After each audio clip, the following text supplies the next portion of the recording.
everybody, welcome back to What's It Costing with Heather Austin. This is my house payment. So each little brick represents a certain amount of money, and every time I reach that amount, I get to color in a brick. So it's very fun. I like it. I don't get to color it really quick because the payment is a lot, and I'm not got to try to knock any of it out yet. I've just been paying the payments. So I will be 73 years old when I pay my house off. That is 2051. 73 before I get to color all this off. This paper will probably deteriorate by then. So let me just tell you some regrets that I have. Do I have regrets? I do. I am making this video because I want you to learn from my mistakes. If you can learn from others' mistakes, then you will have such a better life, a better control of your money. Okay, so what happened was I refinanced my home back when the interest rates was really good. And I only refinanced like $150,000 for 30 years. That was my first mistake, was the 30 years. And I told him, Randall, I was like, we're gonna be so old when we get that done. He said, well, we'll make extra payments on it. Okay, so don't make no extra payments on your house while you're paying interest on other things. There's no point. Knock out all your other loans first. So I am on baby step 3, which is I have my emergency fund, I have all my debts paid off, and now I'm working on my savings account. So I'm gonna save, have my 3 to 6 month savings account before I start paying extra toward my home. So let's say that I just make my minimum payments and I'll wait until I'm 73 and Randall's 75. Who wants to be tied down to working? Hopefully you can work. I mean, I want to work. I want to be active when I'm in my 90s. However, to think that I'm stuck with a house payment that long and the house payment that I have, it makes me sick. So don't do it. So when I financed my house, I refinanced $150,000. But if you do the math, you take my house payment and you times it for 30 years, the bank is getting $166,000 extra. I could have bought 2 places for that. So you might be looking at it, well, my interest rate is low, I'm gonna go do this, I'm gonna do that. Well, that's fine. Finance the house. Make extra payments though. Who wants to give the bank $166,000? I know I don't want to. So whenever my niece and I was on the phone and she was asking me these things, and I was writing it down, I was texting her the numbers, and it made me sick. I came home and I told Randall, I was like, I am so tired of thinking about how much money I'm giving the banks. So yes, I have paid off my little things with the help of the Lord, and I am so grateful for that. So grateful. But I have a vision, because the Bible says without a vision, you will perish. And I look at that with everything in life. I look at it as my spiritual and just everything. So you have to have a vision. I vision myself. I vision this so strong inside of me that I am going to go pay my house off. So I asked Randall, how long will it take for us to knock this out? How long? What can we do? What are we going to do? I do not want to depend upon my husband working until he's 73 to pay my house off.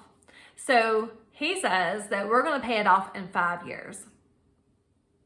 5 years. So we're going to knock out 2051, and he says that we're going to have it done in 5 years. So we are making a plan, or we have a plan. Now we're going to take action, and we might work 4 jobs. I'm going to do what I got to do to get this going, because I do not want any regrets. How many people do you know that regret not paying their home off? And, when you're young, so young people, listen up. While you're young, I know you're thinking, well, I want to enjoy life before I get old. Well, I'm sorry. If you are 30 years old and you pay your stuff off and you pay your house off within 10 years and you're 40, you're still going to get to enjoy life. But if you are 60 and you still owe on your house, I mean, really look at how long you're going to be paying on your home. Look at it. Sit down and take a good look at what you owe on your house and how owed you're going to be before you get it paid off. And hopefully it will set some fire up under your honey and to go and get it done quickly. So when you look at those things, that's what's going to motivate you to say, oh no, I am not going to go buy this. I'm going to put this toward my house.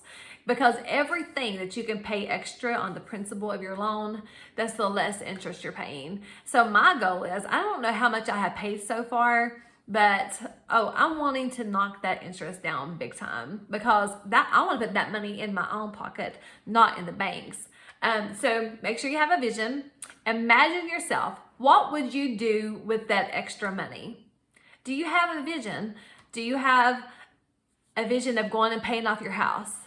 I do. I have a vision and I am so excited about it and I cannot wait. But what am I going to do with that money? So what's your dreams? What do you want to do with your money? Just think about that nice car that you've always wanted. Okay, so now you can take your extra money that you were paying towards your house plus your house payment, save that up for a little while, and then you can have the car of your dreams. Or maybe it's that you want to go and buy a vacation home or a second home somewhere, and you are saving money up for that. If you start this journey while you're young, you can do so many things that people just can't even dream of doing. But if you have so much debt, you are so limited because you're really paying double the price for everything. Don't do that. So learn from my mistakes. Is it easy for me to put all my stuff out here on the internet for the whole world to see my mistakes? It is not easy. But I'm telling you these things to help you, to save you from doing the things that I did, and to teach you to have a little bit of self-discipline. So just work on your stuff. Let me see. I think that was all I was going to say. It's so hard for me to remember all the things I think about that is so important about this journey because, oh yes, I know what I was going to say. My kitchen island. So I'm putting this out here so I can keep my word to myself, because so often I just do without. I do without so many things because I want to just pay off the debt. I'm just so sick of it. Like, I'm tired of crying. I'm tired of just being stressed out, just so sick of it. So often I don't do the things I want to do. So I thought, okay, I am going to do my kitchen island. So I'm going to save up my 3-month savings account. And then I'm going to get a kitchen island before I start paying my house off.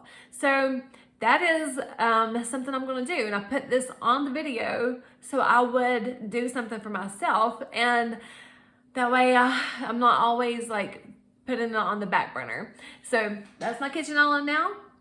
And once I get my savings, I'm going to have a kitchen island with cabinets underneath and some drawers, and it's going to be one level, and it's going to be so pretty, and I just cannot wait. So I am excited, and it's going to make me knock out paying or getting my savings quicker so that I can get my kitchen island. So you all have a good day, and I will see you next time on What's It Costing with Heather Austin.